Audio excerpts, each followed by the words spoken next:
We've tried a lot of different methods through the years, and after watching him, you know, I came home and tried it. And, to me, it's the simplest and most effective way to start our young horses. We start a lot of 2-year-old thoroughbred colts and cutters and a little bit of everything, and it's probably the easiest on me and the easiest on the colts as far as a method a technique that I found. If they've got a bad attitude, it helps them, you know, and if they've got a good one, it damn sure doesn't bother them. But, I think you can, with some common sense and this rope, you can take as bad a colt as you want to find and have him thinking like you'd like one in a very short time. I liked the response I was getting. I don't think that just anyone should do it without reading the tape or watching the tape. I think you have to be able to understand what the horse is doing and when he's giving to you and when to move on to the next step. But I really recommend Chuck Tyson's method. He's perfected it very well. I've been training horses for 42 years, and I look back and I just wish I'd had one 42 years ago. It saved me lots and lots of work and lots of headaches, I'll tell you, and probably a few injuries too. On this rig here, we didn't have quite the height that Chuck would like to see us had it, or we sure didn't have the width, and he told me that it wouldn't probably work as good as his did, but it works real fine. If I had the room, I would rather have it 10 feet wider like he's got and maybe a little higher than this. But we get real good results with this here.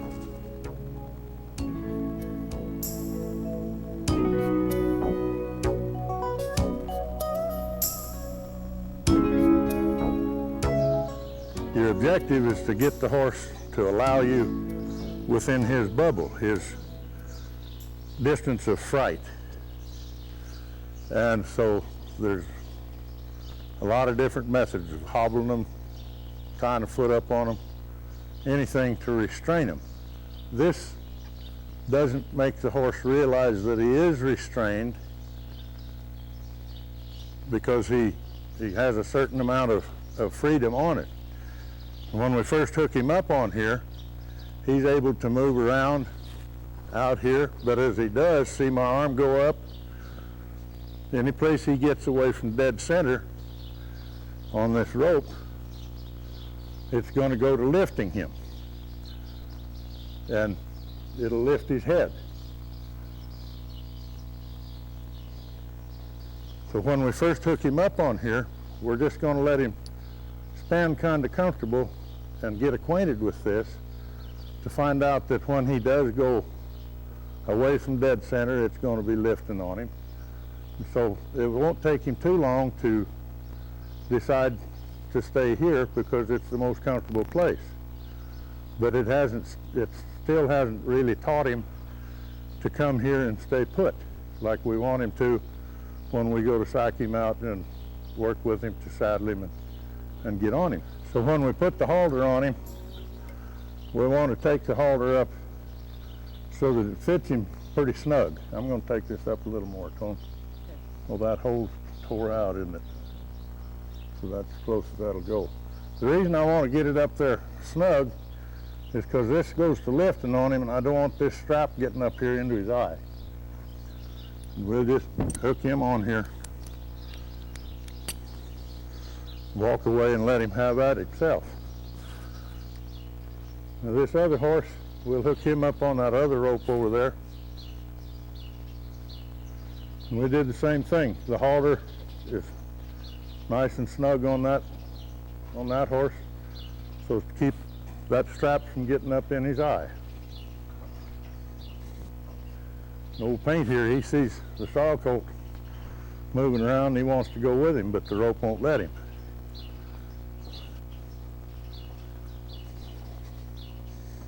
He's a little goosier than the Paint horse, ain't he? Oh, brother. I'll just kind of stand behind him here so that he doesn't have a fit.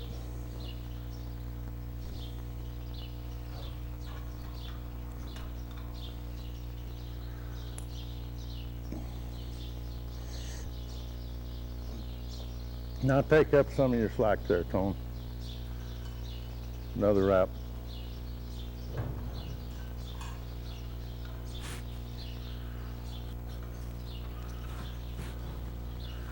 See, he's starting to fuss with that. That's good. That lets us see what he's going to be like. But he can't go anyplace, and every time he goes out there, that lifts his nose up and tells him come back here. And this horse, he's going to fight with it a little bit.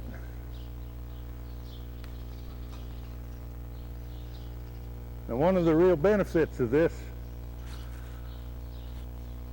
is all the time that they're moving around on there and arguing with it, they don't even realize it, but it's teaching control on their head. It's teaching them to give for direction, and it's also teaching them that when you pick up on that rope, that you want them to stop. See, he kind of hung out there pushing on it a little bit, then he give his neck back around to it. He's going to argue with it some. This one over here, he's pulling back, the sorrel horse. He's pulling back, not hard, but he can't hurt himself.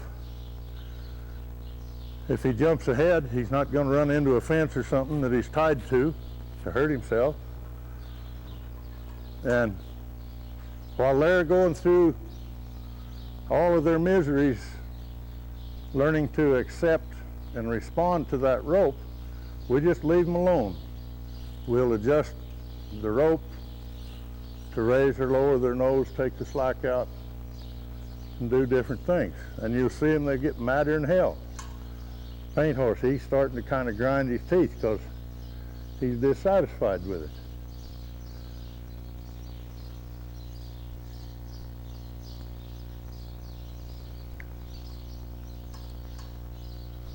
And they'll all do something different. There, the sorrel horse stepped up. He hung back out here against that till he finally got tired of it, and then he stepped up.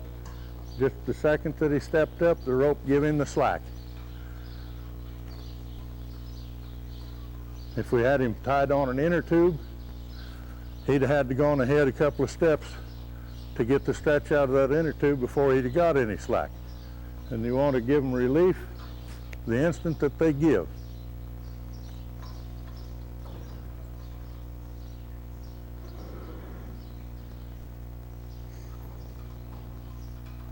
Paint horse, he's walking back and forth, arguing with it.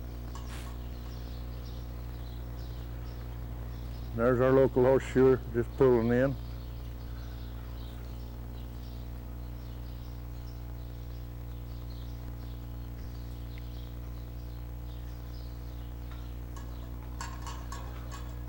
We can't say for sure how long it's going to take either one of these horses to finally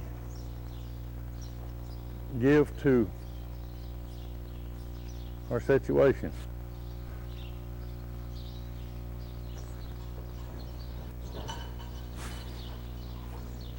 Sorrel horse, he's getting really mad now. The length of time that we have them hooked here all depends upon the horse. How he accepts it, how soon that he accepts it. Some of them will accept it within 30 minutes to an hour. We've had a couple of old horses, spoiled horses, that it took as high as 3 days for them to finally learn about it and accept it. And then after they did accept it, well, then they were just the same as these are going to be, or any of the others have been. Now, see, the sorrel horse, he's resigned himself to kind of give to that rope and come in there underneath the rope. So I'm going to go take him up a little bit, just shorten him up.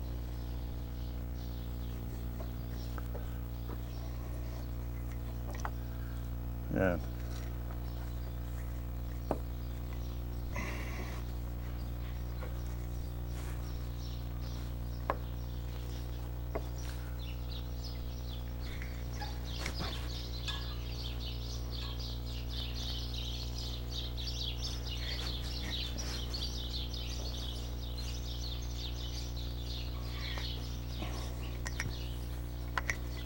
I'm trying to take him up here so that he can step up there under that rope and stand in a natural stance and be comfortable.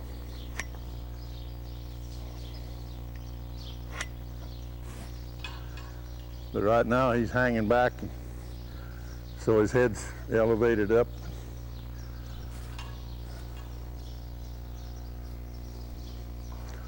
So we don't do anything with them while they're trying to find themselves.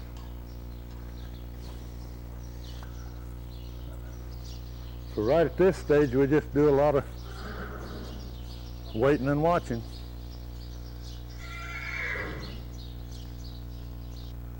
That was a try. He stepped up there and he's dead center under that rope right now. And by lifting his nose, he can get the pressure off of his face.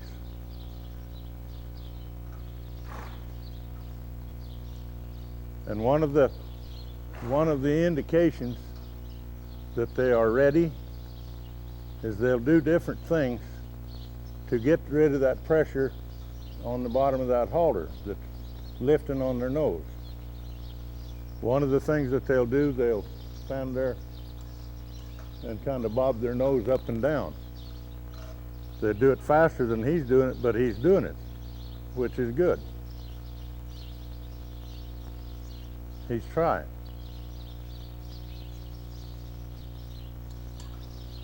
And he's not going to be bad about fighting. The sorrel horse here, he's still kind of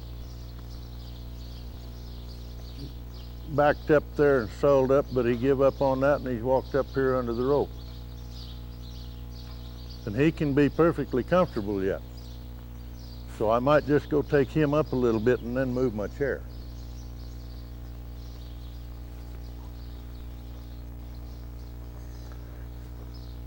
So he's accepted that pretty good, so I'm just going to go raise his nose up here a little bit and make him a little uncomfortable.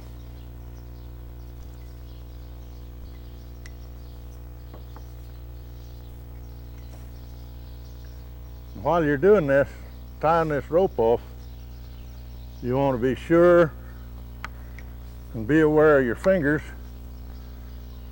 because if they have a fit while you're doing it, and they pull back while you're tying it off, could get your finger in it and just cut your finger off. And there's a lot of stub-fingered people running around the country that have had their fingers cut off tying a horse up.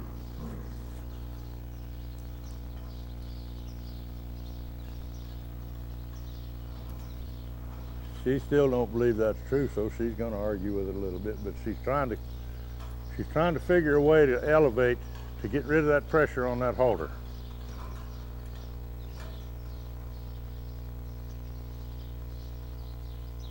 Both of these horses are, you know, pretty gentle colts. But they, just like any horse, they have to go through this to learn to accept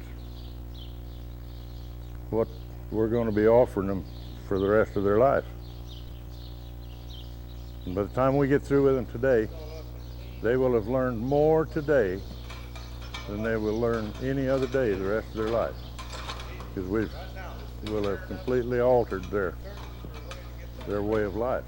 We need to adjust their attitude, get them to accept this attitude adjustment so that we can get them to do their thing our way.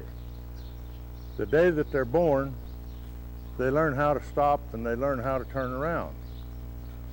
So when we go to riding them and working with them, it's up to us to figure out how to ask each individual to turn and stop and do all the things that he knows how to do. We're not going to teach him to stop, he knows how to stop. We're not going to teach him to turn, he knows how to turn. We need to learn how to ask him to do those things for us. The best we can hope to do is to get him to do our thing to the very best of his ability. If we can do that, why then we can feel pretty proud that we've developed his aptitude along with his attitude. Now, old Paint, I said that she'd go through a sweat. Take a look at his neck. See how he's sweating there on his neck and on his shoulders?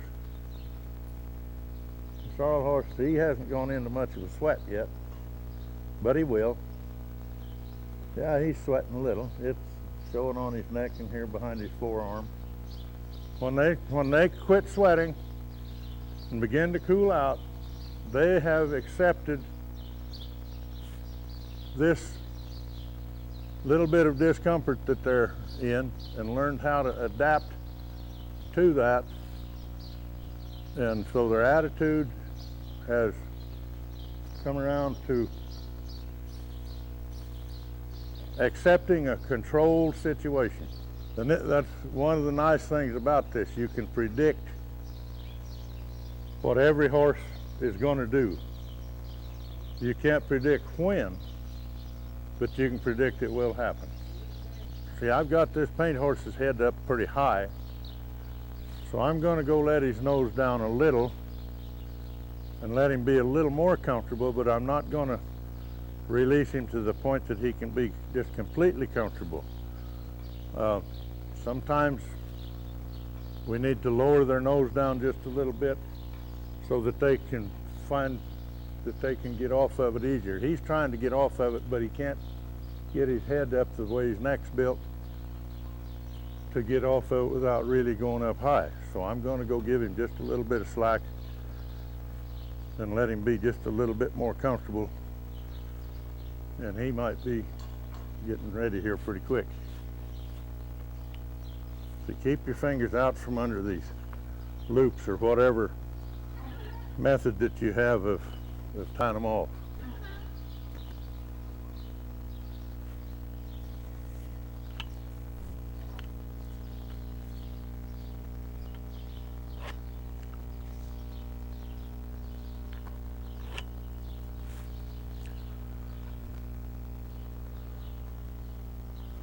Now I'm taking hold of this rope and I'm going to see how heavy he is on his face.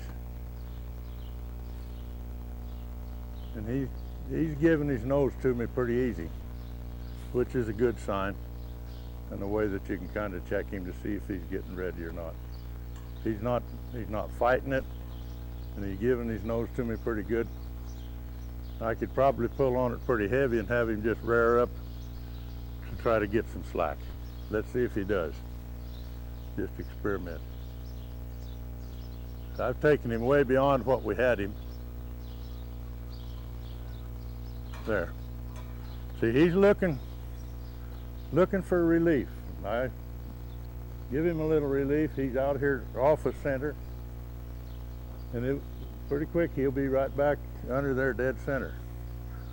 And this sorrel colt, he keeps wanting to kind of hang back on it and settle up on it. And he's not all that far off the center. Of all the colts that we've started here on these two ropes, which is about 400 of them in the past 5.5 years, we never have hurt one.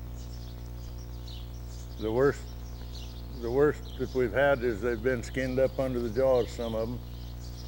We've started them from 2-year-olds to the oldest there was an 8-year-old mare and an 8-year-old stud. The mare, she took it just as quick as any of the 2-year-olds did, and the stud, he was about 3 days learning to give to the rope. There was a day and a half that we didn't even elevate his noses. He just kept arguing and trying to mash on that rope because he'd been dragging people around with the halter for about 6 years. He was very ill-mannered and rude. I don't see how the lady could have stood to have him around. But when she got him home, why, she was just tickled to death with him. She could ride him, and she'd never been able to ride him. All she'd ever done was breed a lot of mares to him. So he became pretty rank and very ill-mannered. Now watch this horse over here. he was doing something here a minute ago that some of them get to doing. He works around and he gets that halter rope so that it's right there on his nose, so that instead of lifting on his chin, it's pulling more because he's got the rope running around his nose. And he's trying to find that place now to get the rope on the end of his nose. You want to let him down just a little bit, Tony, because he's up there high enough and he's really, really looking for a place.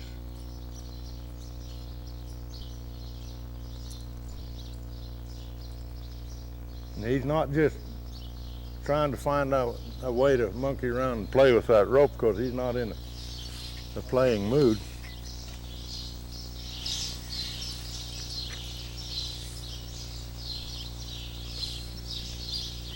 A little bit more there. Just so that he's off comfortable.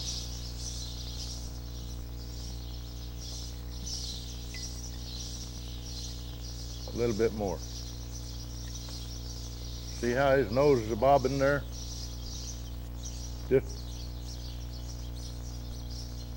His nose is just kind of bobbing up and down because he doesn't want to lay on that halter.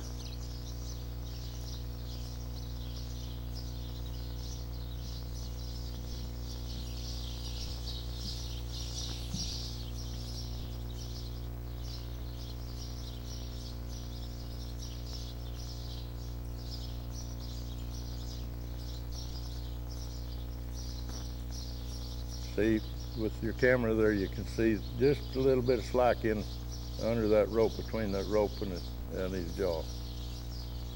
So he found where he can get off of it and be fairly comfortable with a certain amount of discomfort because he has to elevate his head. He has accepted the rope. This guy, he's drying off, and I'll bet he is. Yeah, he's started drying off. So he's pretty well accepted this. It was about 10 o'clock when we put these horses on the rope, maybe a little bit after 10. It's 12:25 now, and they've both of them reached the point that they're accepting the rope and the restrictions that it offers. It's lunchtime. Let's go get us some lunch. We'll leave them set right here. And when we come back after lunch, why, then we'll get ready and ride them.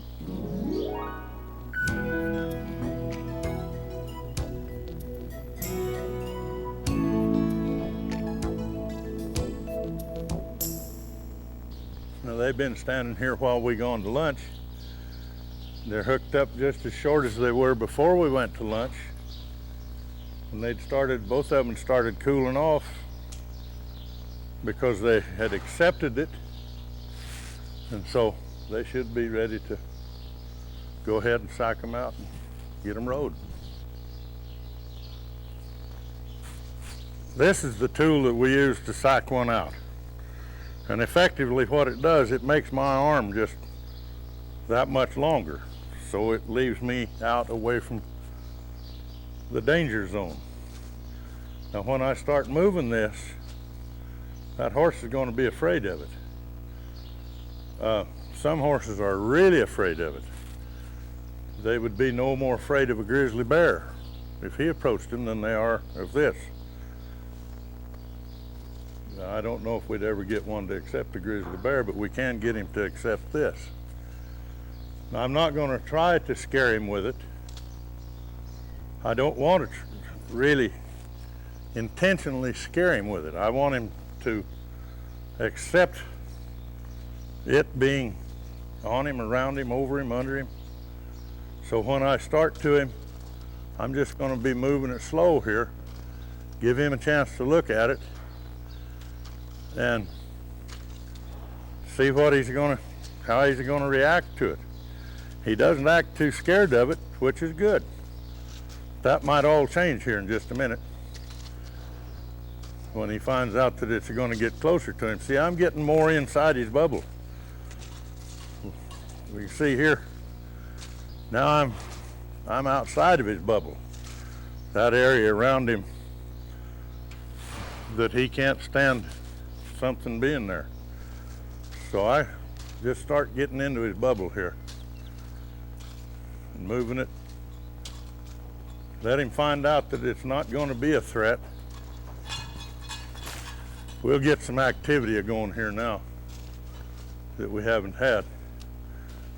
And I want to try to touch him with this flag. Get him to accept this flag being all over him.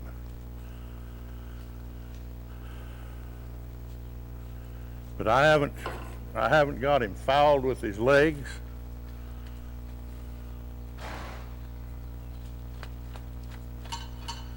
This flag, being a kind of a plastic, makes some noise.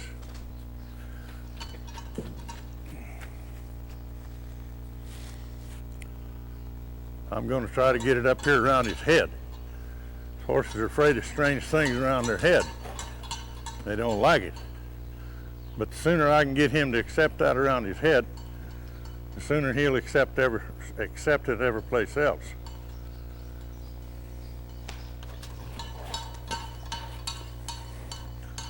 See, he wants to strike at that. That's fine. And I'm not going to get real wild with this flag. Not yet. I will after a while, after he gets to accepting it better. Then I'll speed things up. But right now, I just want to teach him. Just want him to learn that this is something that can be acceptable.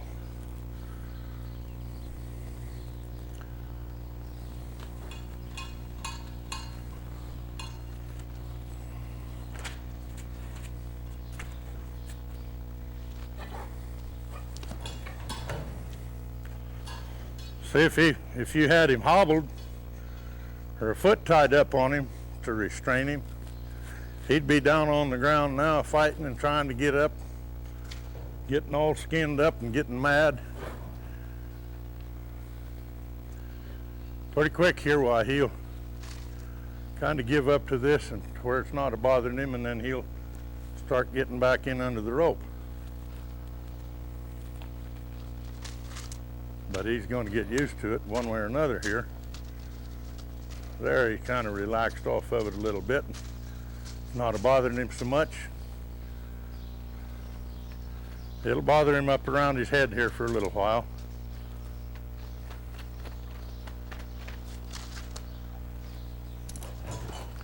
See how he's wanting to strike at it? Well, he might do the same thing to you if you walked up there with a flag or a sack or something to sack him out. Yeah. Slap you right on top of the head or hit you in the belly or run over you. But he'd like to do some bodily harm to that when he's reaching out there to strike.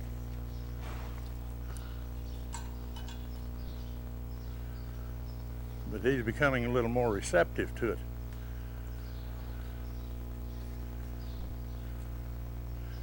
The nice thing about this kind of a tool to psych one out, it doesn't hurt him any more when it hits him than his tail or his mane does. But if he'd lived his life without his tail or his mane and you just hung it on him, it'd scare him just as bad as this did.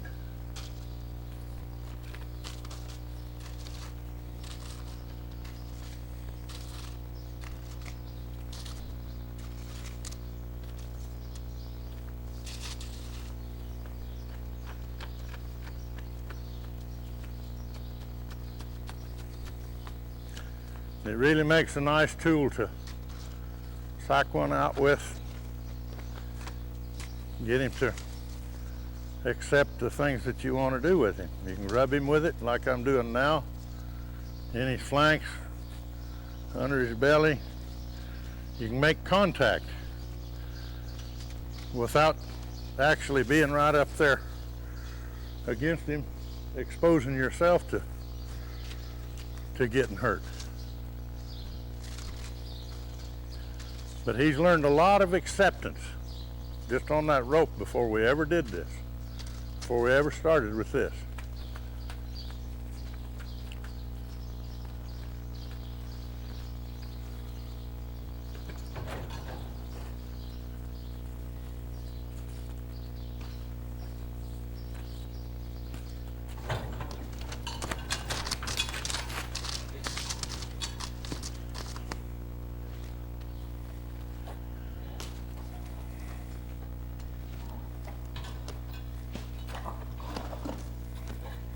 Oh.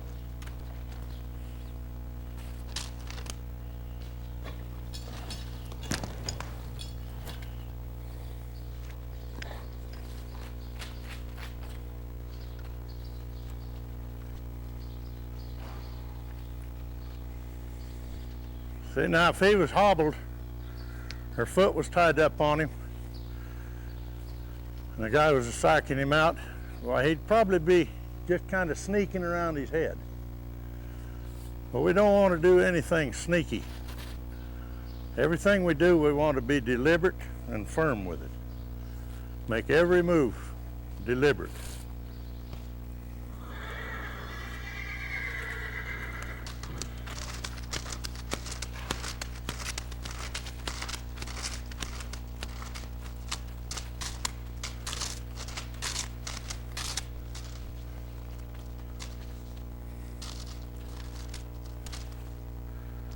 He's not really liking this yet, and they don't really get to liking this, but they do get so that they will accept it. And that's what we're after, is to get them to accept us in and around next to them so that we can work with them safely and without hurting them, and especially without hurting me, because I'm really very fragile. And there's a lot of it to be fragile. And there's just as much to hurt when it's hurting. So I want to keep from being hurt. This has proved to be the easiest, the safest, and the most productive of all the methods that I've used over the last 50 years.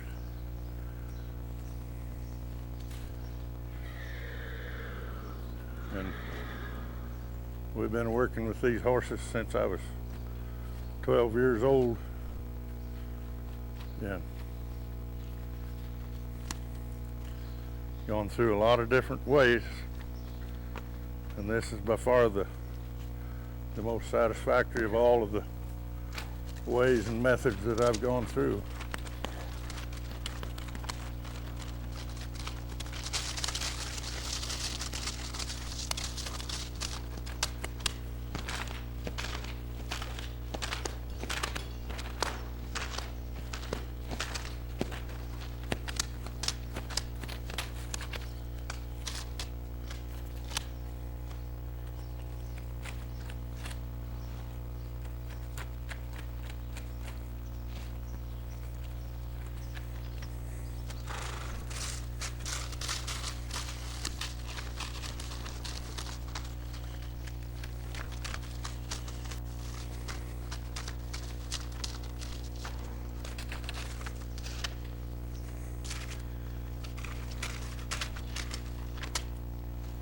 He's kind of mad and sold up here a little bit. He'll step up there in a little bit.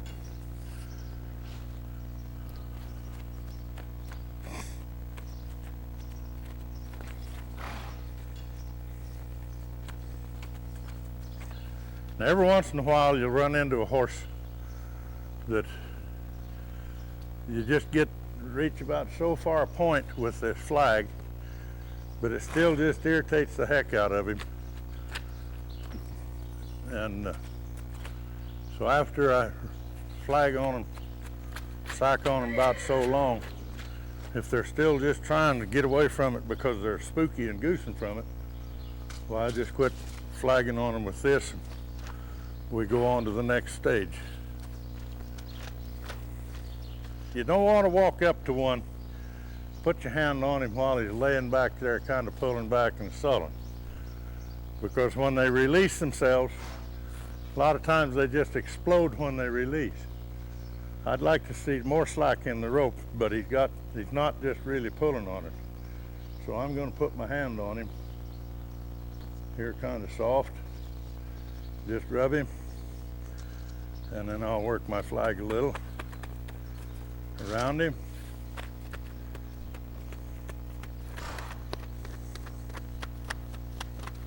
And I'm kind of jerking this into his flanks and under his belly.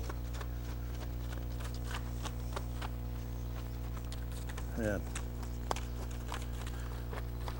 Rubbing him on the legs is just the same as if I was down there doing it with my hand, only I'm up here out of that hazard zone.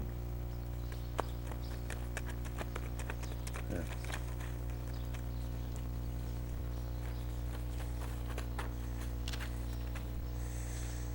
I don't think he has an idea in the world of kicking me. If I keep contact with him as I walk around him, he knows where I'm at, so I'm not going to surprise him someplace. And that's the last thing in the world we want to do, is to surprise him.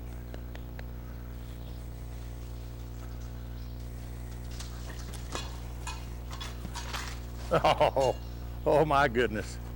Oh my goodness. Oh my goodness, atta boy. Let's fit with it. See, I can just keep offering that to him until he gets tired of it and finds out that it's not a bit effective.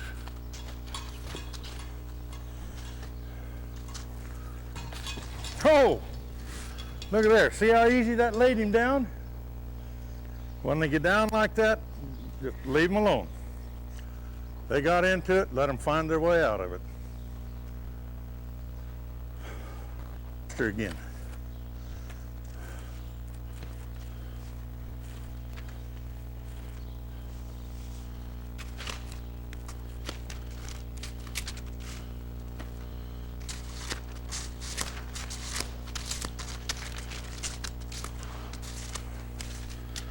You don't like it from that side.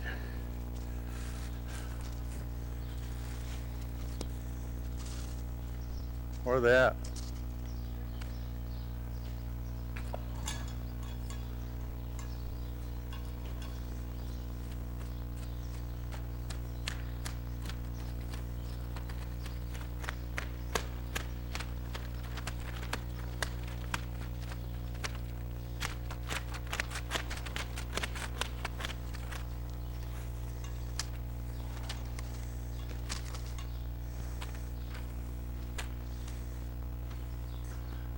I think it's your turn in the barrel, Tony.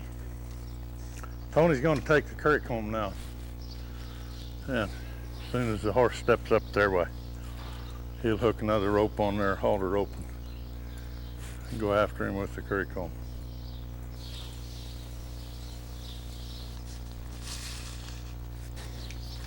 Sit still. Sit.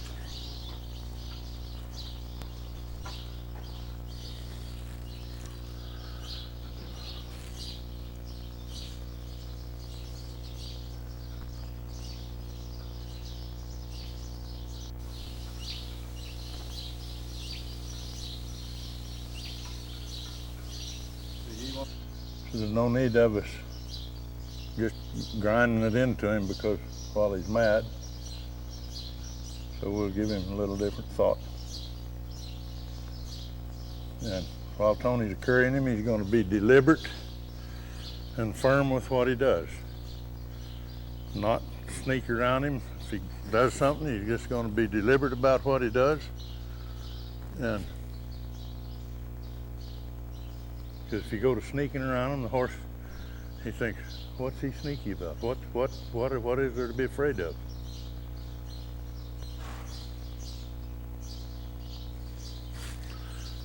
And if the horse tries to get away from that curry comb, well, he's just going to try to stay with him and just go to scraping on his hide and just make it miserable on him while he's trying to get away from him. Then when the horse softens up, why, he's going to soften up and make it easy, but make the wrong thing difficult and the right thing easy. Before he gets through, he'll curry him in the flanks and down his legs, and he's learning to accept him wherever he's at, whatever he's doing. By using this system, he learns to stand there without monkeying around and squirming and fidgeting and trying to get away from you, because that rope has taught him to be where he can be comfortable and learn to stay there. Now what Tony just did there, he tried to move that rope over on the same side that he would be working on, which is a pretty good practice, because if the horse did try to bolt and go on by him, that would tend to pull his head into him and throw his rear end away. Always look for your own safety as well as the safety of the horse. Although we never have had, in all the 400 plus horses, had one try to jump by and kick him after we'd got to this stage. We'll carry him, over all of his body and under his belly and in his flanks. Try to find any place that he dislikes it and doesn't want to accept it. Normally, from the time we start sacking one out till we've got him rode and put back in the stall, it runs from 45 minutes to an hour. We should have him rode and put up within another half hour, 45 minutes. Okay, now notice he's not really pulling up on that halter rope to try to hold him or anything while he's getting on. The rope hanging down there should offer enough restriction. If he does try to jump and get away from him when he goes to get on, I'll be standing here at the rope. If he tries to jump, then I'll just get a hold of the rope and just take his head away from him enough to stop him.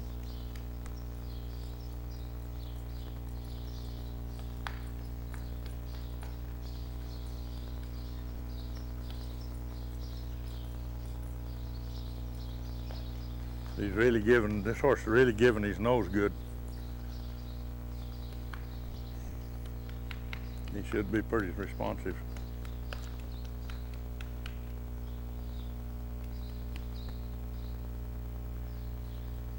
He's gonna be good.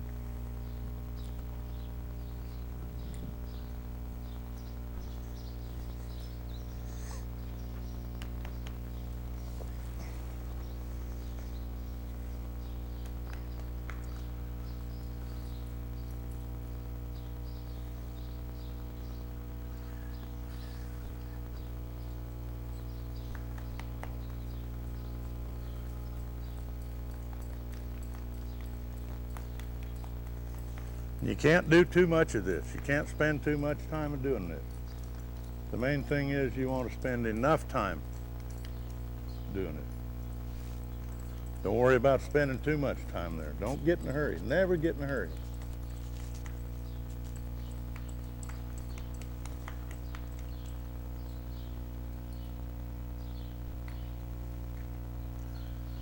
It's hard enough for him to learn to accept all of this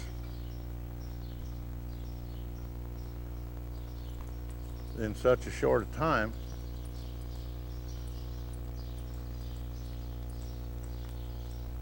Without trying to just cram it in on him.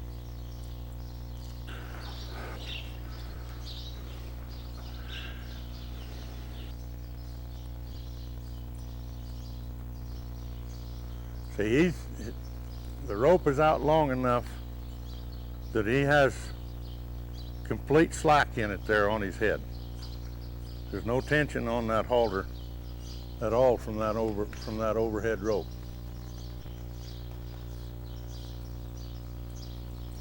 And the horse is beginning to get more relaxed. His eye is even changing, having a more docile look in his eye. Take a shot of his eye there, Darwin, just a real close shot of his eye.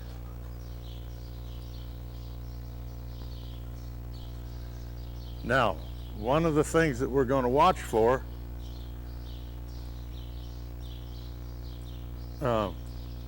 is for him to tell us when he's really relaxed and he's kind of happy with this, he'll start licking his lips.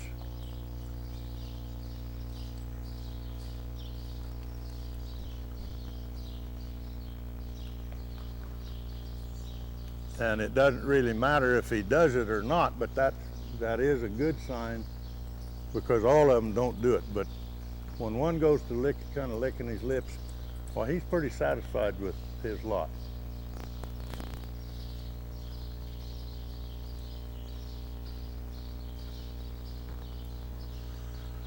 This is pretty safe deal for the guy getting on him, because if one does throw a fit,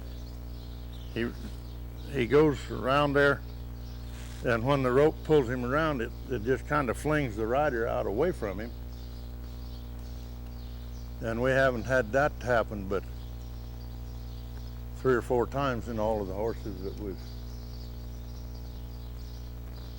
that we've started on it.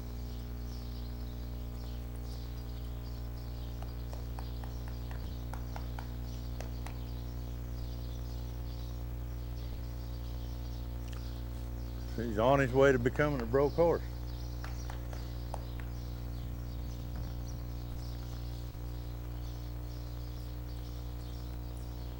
He's relaxed. He's not sweating, so that shows you that he's not really fretting it.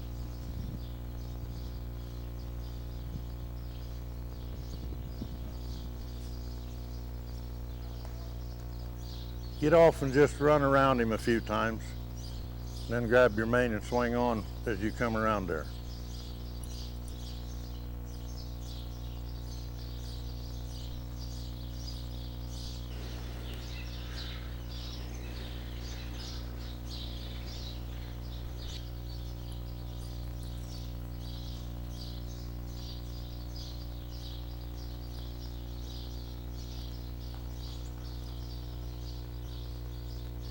You can't approach another horse that's hobbled or his foot tied up like that without him having a fit.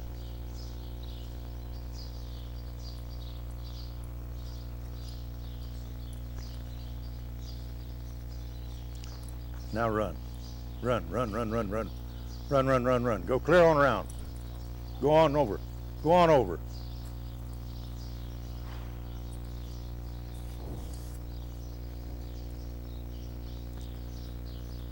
Clear over, clear over, go on.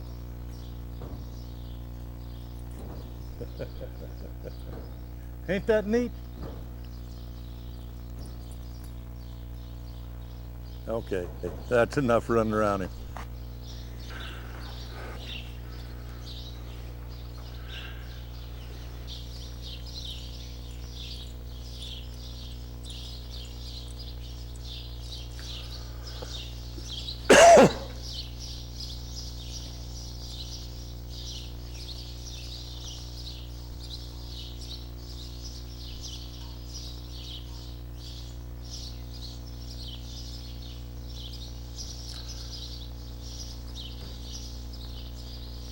Now he's taking all of the psyching pretty good.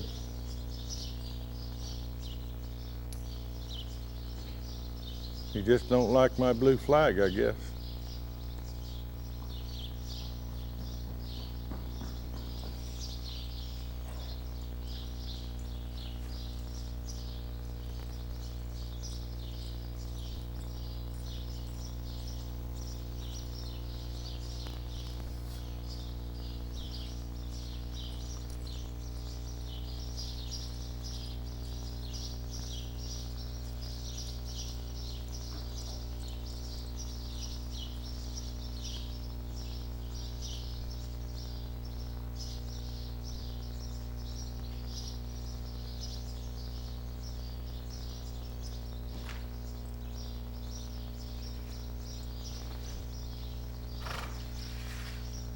He's accepting the saddle, setting it on him.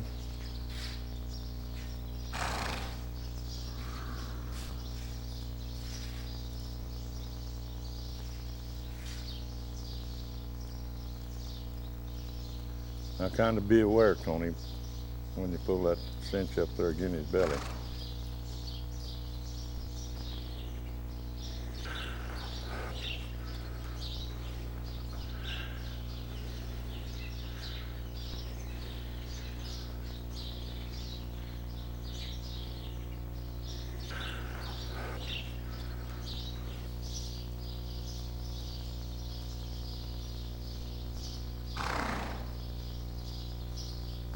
Tighten up.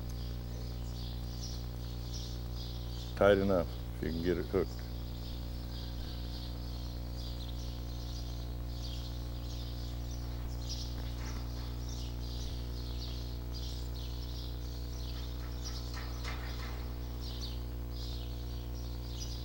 Notice he pulled that back cinch up snug there too. And I think we'll just let him stand there for a little bit and kind of get the feel of that.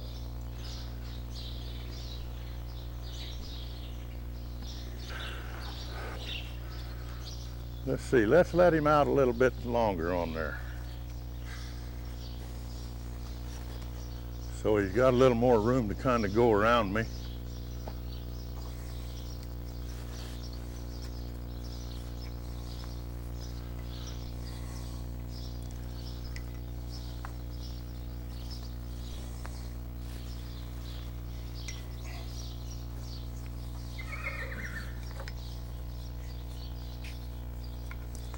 Well, that should be gobs of room.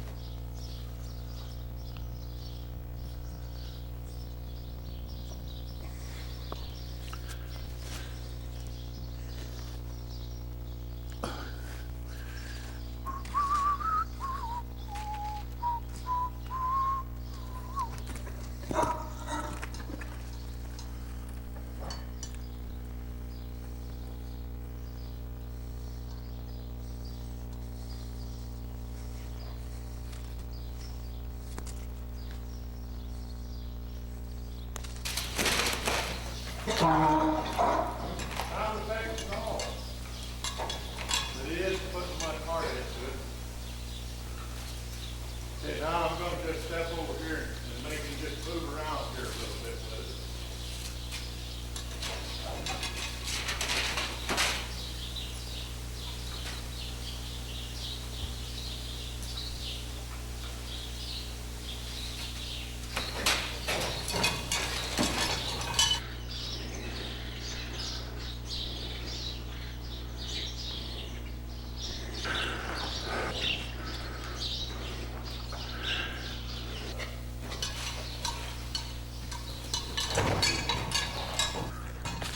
Oh, look at there. See how easy that laid him down?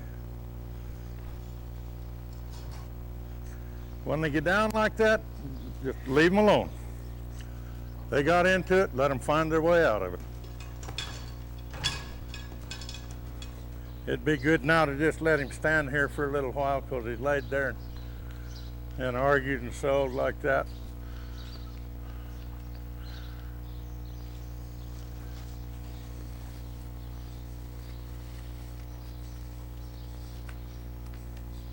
Now, I'm not going to try to move him fast.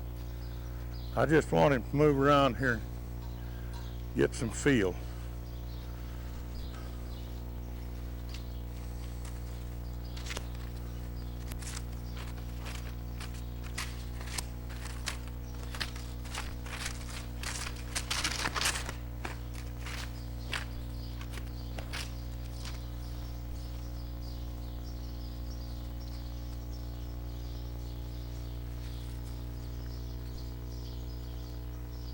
He's still unsure about that in front of him.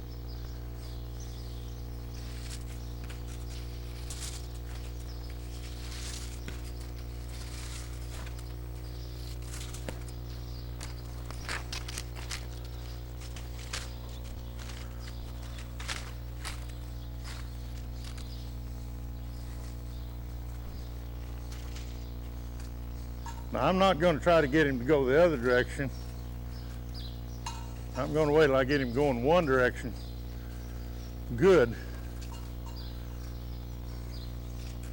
before we try to take him the other direction. That might be tomorrow that we'll take him the other direction. I just want him to loosen up and limber up and get the feel of that saddle on him, and then we'll shorten him up and Tony can go to getting on him. Okie dokie, Tony. I'm going to give you, well, I'm not going to give him any more slack than that. But I'll stand here at the rope so as to take his head away if he tries anything other than what we want. And Tony will slap him with his stirrup, the same as he did the paint horse. He's accepting that pretty good.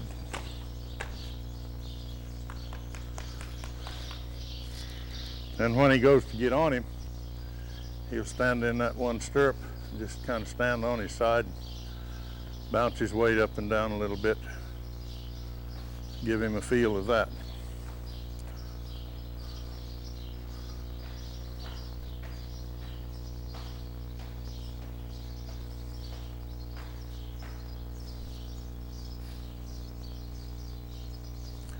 Now remember, the right side was the side that he was the least acceptive with.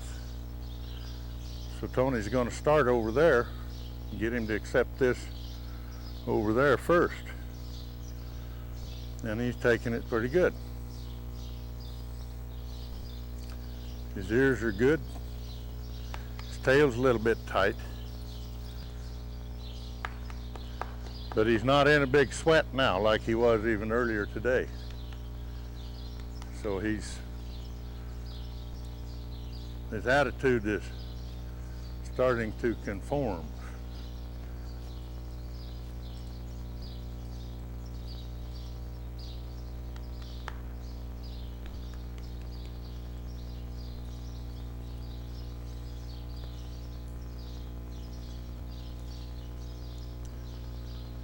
But being he's not been as willing and been a little bit more cantankerous with that saddle, we'll not ask Tony to just ride him off in here. We'll go outside to a 60-foot round pen I've got out there and get on him out there.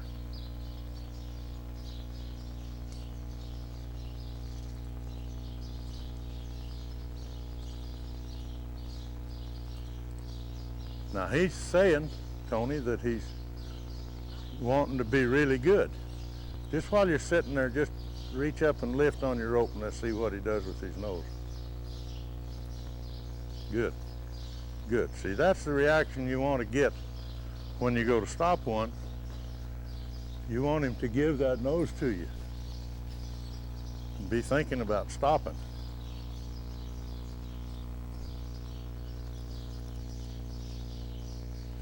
I'd say he's ready. Probably could just ride him off. But we're not going to take a chance on it. We're going to bring him out here to these two little round trails and ride him out here for his first ride and see how we get along here. And just makes it safer for Tony. If you got one that acts like he wants to be a little bad, why, get into a smaller place than like in the indoor arena there.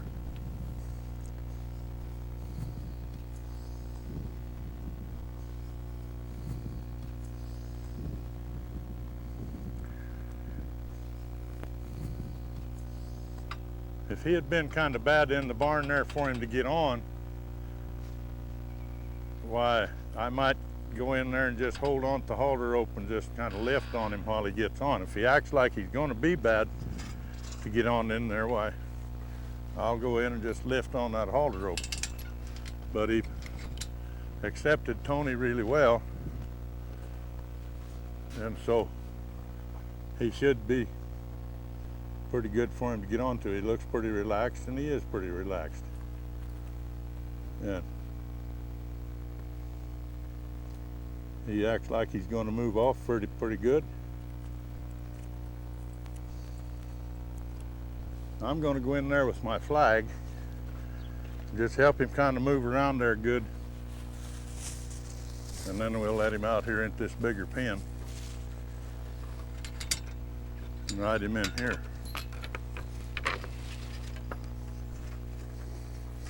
Okay.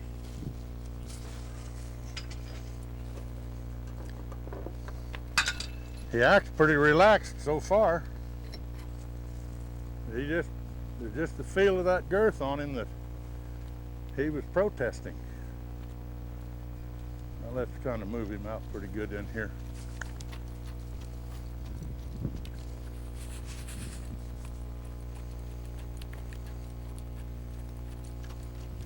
See if he'll stop for you when you get going again.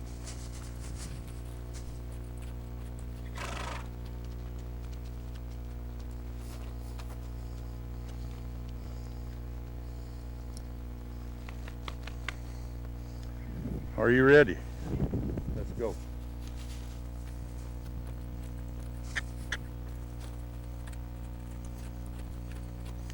By moving him around in there on that rope, that got him a little more willing to move out because that rope had been telling him not to go nowhere.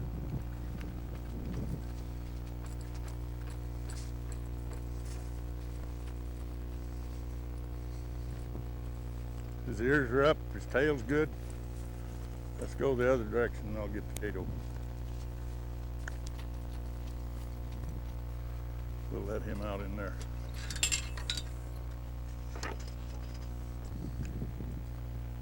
I'll be ready for him to run, just in case he decides to.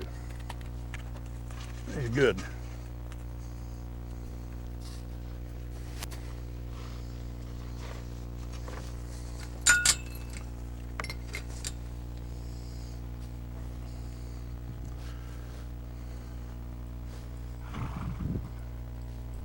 And we want him to move out for him, not just because somebody's in there chasing him with a flag. See how he kicks on him till he gets to moving, and then when he gets to moving, why, he quits kicking on him. Where he goes, that's where we want to go. We just want to teach him today. We just want to get him to go when we want to go. We're not going to try for any direction. We'll stop him a few times, but we want to get him to go. Now, he's a little distracted by those mares and colts there, but that's fine. See how his ears are up, his tail's up? That may change when he goes to getting him into a lope. Every once in a while when he's moving free, Tony, well, then reach up and stop him.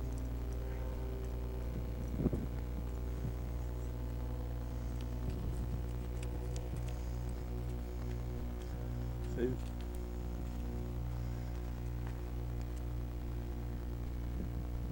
He stopped, but he kind of comes into a turn like they do in there on the rope. So he's got the recall of what the rope has offered him. If Tony offers it in the same fashion, why, it means something to him. If he was to just pull back so he was pulling on the front of his nose, that doesn't have as much meaning to him. Next time that you go to stop him, Tony, when you're going across, start out just pulling back on him, and then raise your hand up so that it may show the difference in the results. All right, now just kind of pull back on him. Maybe he'll stop that way anyway. He's wanting to stop.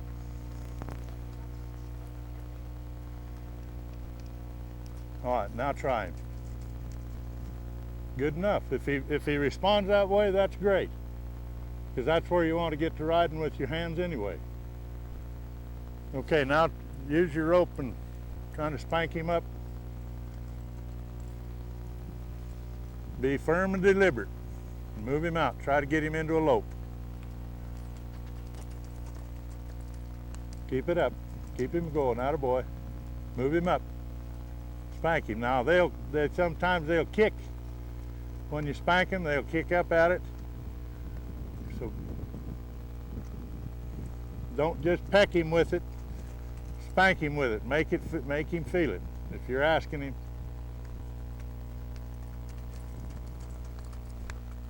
be deliberate.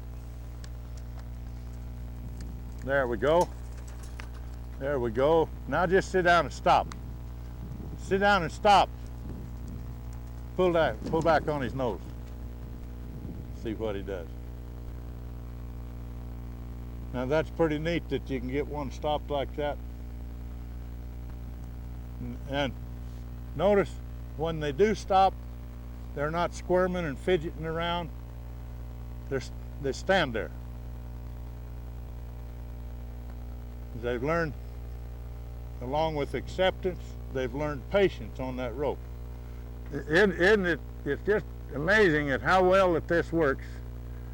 And I've been through all of the other methods in my 60 years of living and working with horses, and this is by far the simplest, the easiest. The horses have a better frame of mind to learn. They accept all of the training methods that we try to offer them to develop them to whatever endeavor that we want to go to.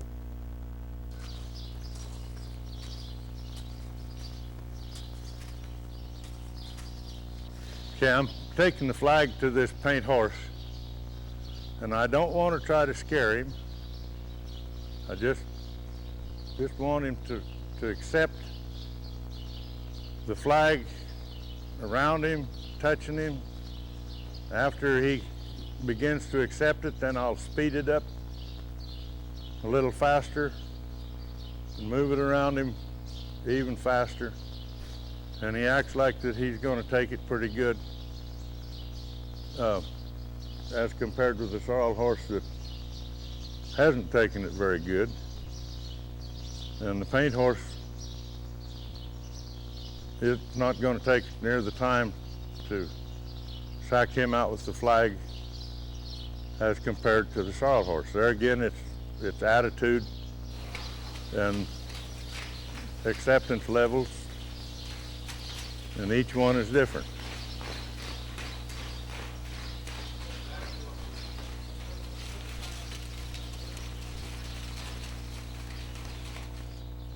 Tony's going to take his curry comb and start currying on this horse. And if the horse tries to get away from that curry comb, well, then I want him to really get after him with the curry comb, scrape on his hide.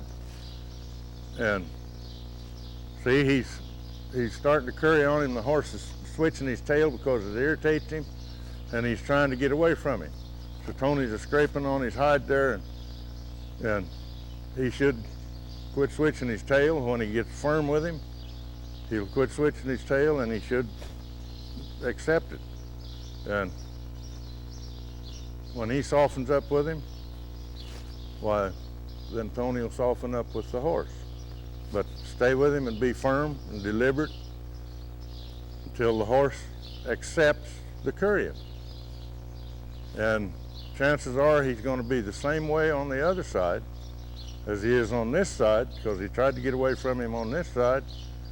And when he gets to the other side, he'll probably try the same thing over there until he firms up on him and scrapes on him, and it might not last as long as it did on this side. You'll find that they'll accept different things in different time frames, that some things bother them worse than others. Like the sorrel horse, saddling him up in the girth, the cinch on him. Does it take the actual time that it shows on the video to do each one of these stages? And the answer to that is no. It probably takes quite a bit longer depending on the horse. But don't go on the amount of time that you spend doing each phase. Go to the point of the horse's complete acceptance of each stage. It might take 5 minutes, it might take 30 minutes. It's going to depend upon you, how the person approaches the horse, and how the horse, the acceptance level that you've attained before you start on these other phases.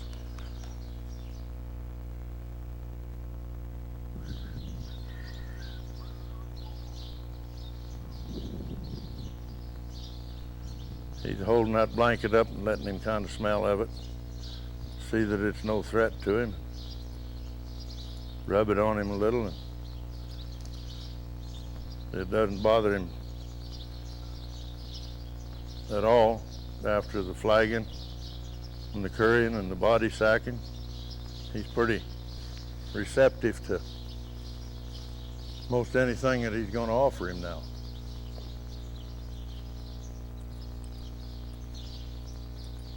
And we especially want them to stand, to get on and to get off.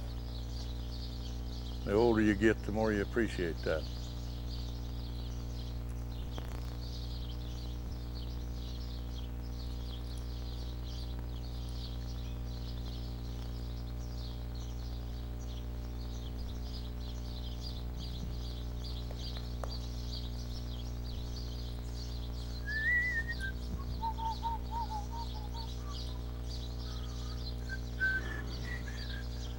Something I didn't mention on the other horse, but when he cinches this, when he pulls his cinch under there and he cinches him up, he's not going to just cinch him up hard right to begin with. He'll just cinch him up snug enough to hold the saddle on there, not enough to really bear into the horse, but just enough to hold the saddle on there good.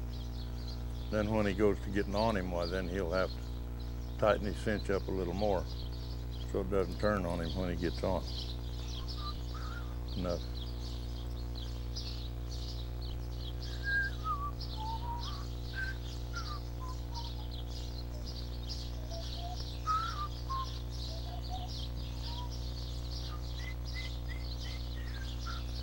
Now he's going to pull that back cinch up good and snug.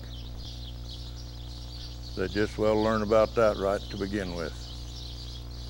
He's not going to try to cut him in two with it or anything, but just pull it up there decently snug. I'll let him out a little bit and I'll move him to him. And see what he's going to be like.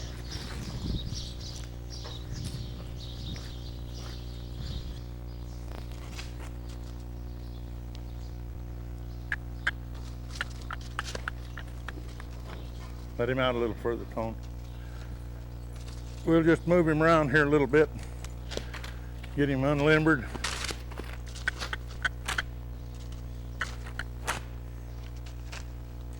See, that rope stopped him over here and he says, no, I don't want to go again it.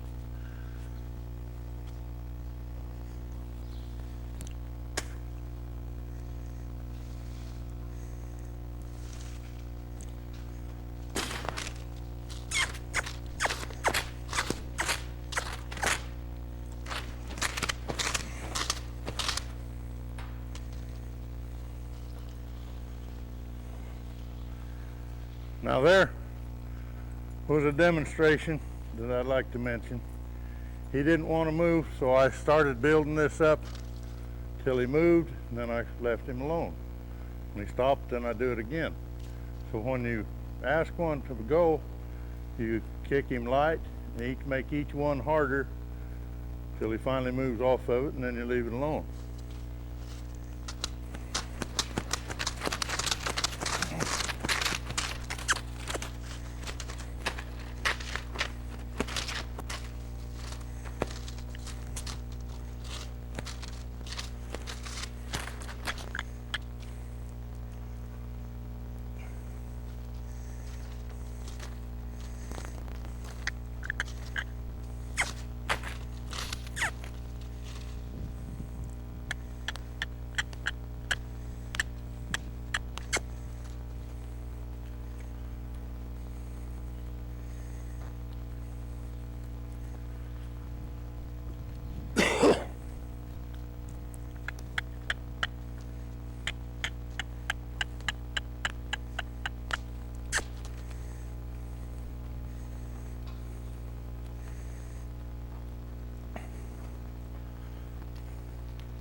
Enough. Shorten him up.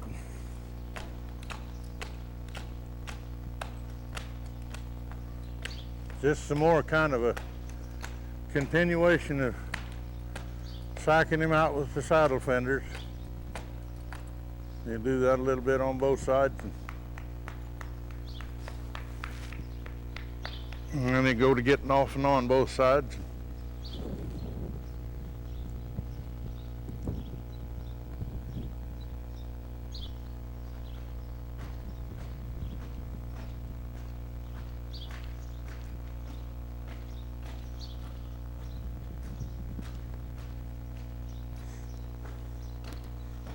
He's accepting everything pretty well. In fact, that's about the way he's been so far is about the way that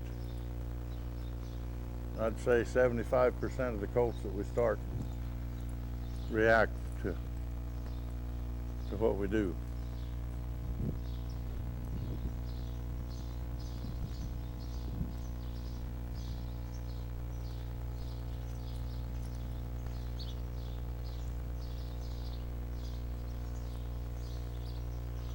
This lets them find out what it's like to have the weight standing on their side and then getting on up above them.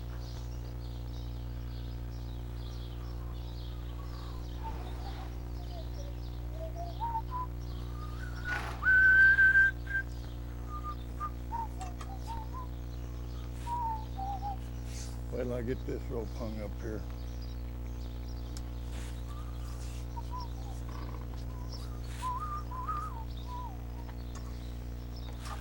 Yeah, you might want to kind of stay up here out of the way now, Darwin.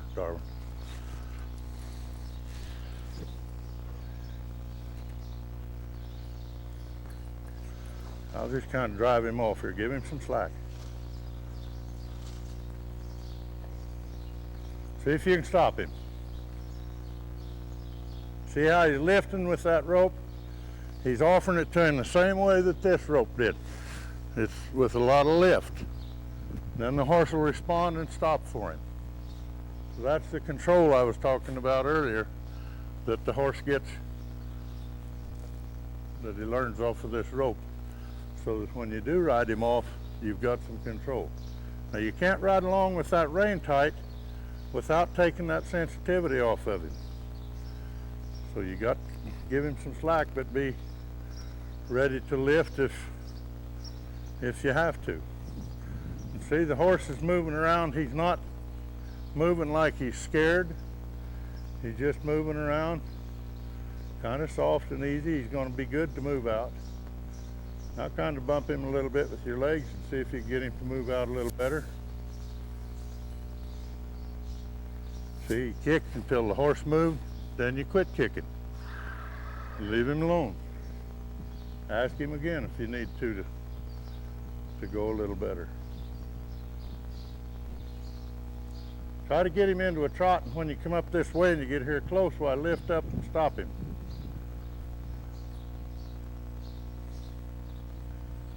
You're too long. You need to shorten up your rein when you lift, Tony.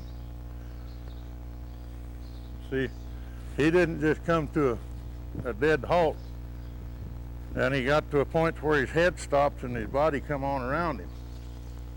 We've accomplished our main goal of getting him to go.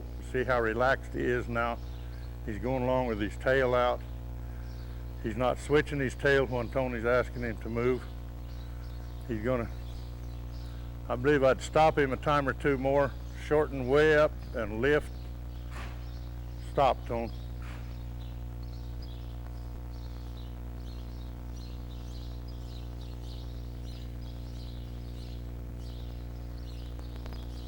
See him licking his lips? Maybe you can pick that up. Stopped there and he was just kind of licking his lips. Just a little far away maybe to pick it up with the camera. Stop him a few times, Tone. Shorten way up.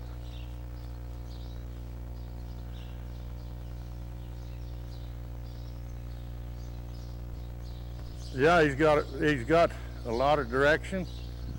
See, reach out, lift and reach out. See how you can turn him already? Now flop your rope over on the other side.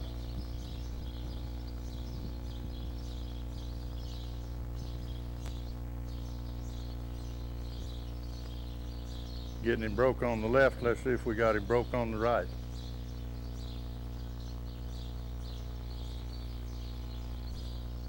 Shorten up. Well, see, he's got some enough direction on him that he doesn't want to stop square when he picks up on him while he's wanting to give some direction.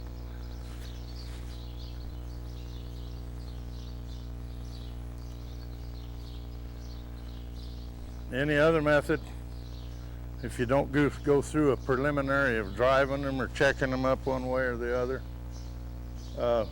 if you tried to ask for any direction or ask for a stop, they'd just be wallering and fighting their head and probably trying to buck, because that's a total stranger to them. But this isn't a stranger to them when they come off the rope. They come off of this rope accepting, responding with control on their head, with some direction and the ability to get him stopped. Now let's just stop him and go ahead and get off whichever side you want to. But just flopping that rope over his head is something. Then after you get off, Tone, why, see if you can get back on a time or two.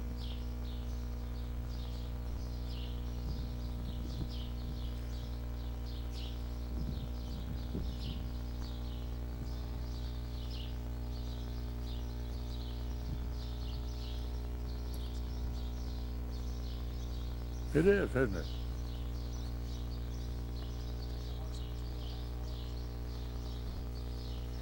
Like I told you in the house this morning, this horse has learned more today than he'll learn any other day the rest of his life.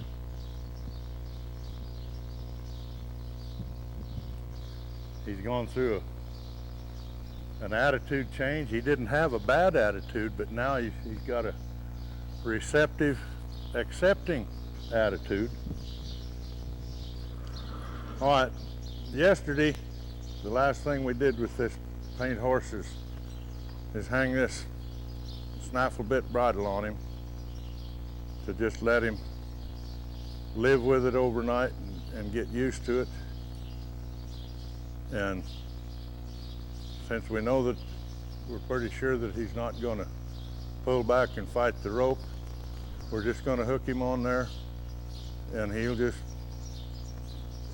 kind of wander around out there, and when he wanders away, why, the rope will tighten up on the bit, and he might stand there a little bit, but then finally he'll give to it. And he might go against it, but anyway, what he's doing, he's learning to give to that rope, or to give to the snaffle bit. I just like to see him kind of move around on there a little bit. In fact, I'm going to give him a little bit more slack so he can wander around in a bigger area. And I don't want him feeling confined on that snaffle bit like he is with the halter when we have him pulled up there. So we'll just leave him alone and let him wander around there. We won't get after him with a flag or anything while he's hooked up to that snaffle bit.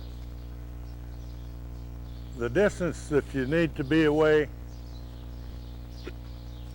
is the distance that rope is going to allow him to get out here when he has a fit like these did, so that there's no obstruction here for him to run into and hit himself. Always think of the horse, give him the benefit of the doubt, make it as easy on him as you can. Don't put anything in his way that's going to hurt him. But you need something overhead strong enough to hold that horse. It doesn't have to be a pulley. If you had a tree that had a big old limb hanging out there, or a couple of trees together that you could tie a good stout heavy rope across between them, and go from that. You can use your imagination and come up with a variety of ways of doing it. Some of the trainers around here that have like a 35 foot round pen, they've set power poles in the ground on each side and run a cable across overhead to hook a pulley or a clevis into to run their rope through. But just so that you have some elevation, this is about 18 foot in here. I like the height of this to use as compared to down closer to them, so that it gives them more room to move around and get more uncomfortable. The horses they'll become so sensitive to the feel of that halter that before we fixed the pulley so that it didn't turn, just the weight of this rope hanging from here to the pulley would take the slack out of it there, And see, like I'm just barely lifting on that and he's giving his nose up there. So it was asking them to lift their nose more than I wanted them to after the initial starting procedure. So we just fixed the pulleys so they don't turn, the rope just slides through it. And some of the places where I've done the clinics, they didn't have pulleys, so we put a chain around a truss and just used a big clevis and run the rope through that, just like a Hondu in a rope. One of the things that I didn't mention about that rope, if you look up there at the end of that yellow halter rope, I've got a big bull snap in there that's got a swivel in it. And you sure want that swivel in, because they get to twisting around on there if you don't have the swivel. Why, they just untwist your rope or twist it all up. There's one on the halter rope itself that hooks onto the halter, but it doesn't. I don't like to depend on it because it can get kind of in a bind. At the best, a horse has the intelligence of a 5-year-old child. Now we can take a 5-year-old child and a bucket and go out here in the driveway and have him pick rocks and put in that bucket for 5 minutes, and he'll do it enthusiastically. And we can come back tomorrow and spend 5 minutes more and he'll still do it enthusiastically. But if we spend 10 minutes out there, tomorrow we're going to ask him to go pick some rocks and he's going to say, "Oh, Dad, have I gotta?" Well, the horse is the same way. We're not going to do anything here with him today or in the early stages of his training to try to make him tired. We want to try to teach him something, and if he gets tired and mad, he uses up all the oxygen out of his brain and he just becomes an idiot and you got nothing to work with. So we want to keep him fresh and interested and in a learning, accepting frame of mind. I think this is really a great method. I'm sure the other ones are good, but this to me is easier on the horse and the person. I believe anyone that's interested in horses and that would like to learn to train one or get one started themselves, this would be the easiest way for them to do it. Because they don't have as much chance of themselves getting hurt or a horse getting hurt. It's just great all the way around. I believe that there's a lot to be learned from this method. And when you get ready to apply it, look at your tape. Especially pay attention to the first stage. That's the first thing you got to do. Pay attention to that first stage.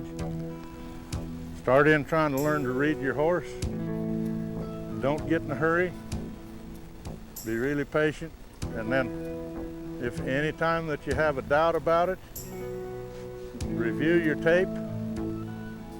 And if you run into a problem with it, review your tape, review your tape, review your tape, review your tape, and lots of luck. And I hope you have as much fun with it and as much success as myself and everybody else has had that's gone to this method.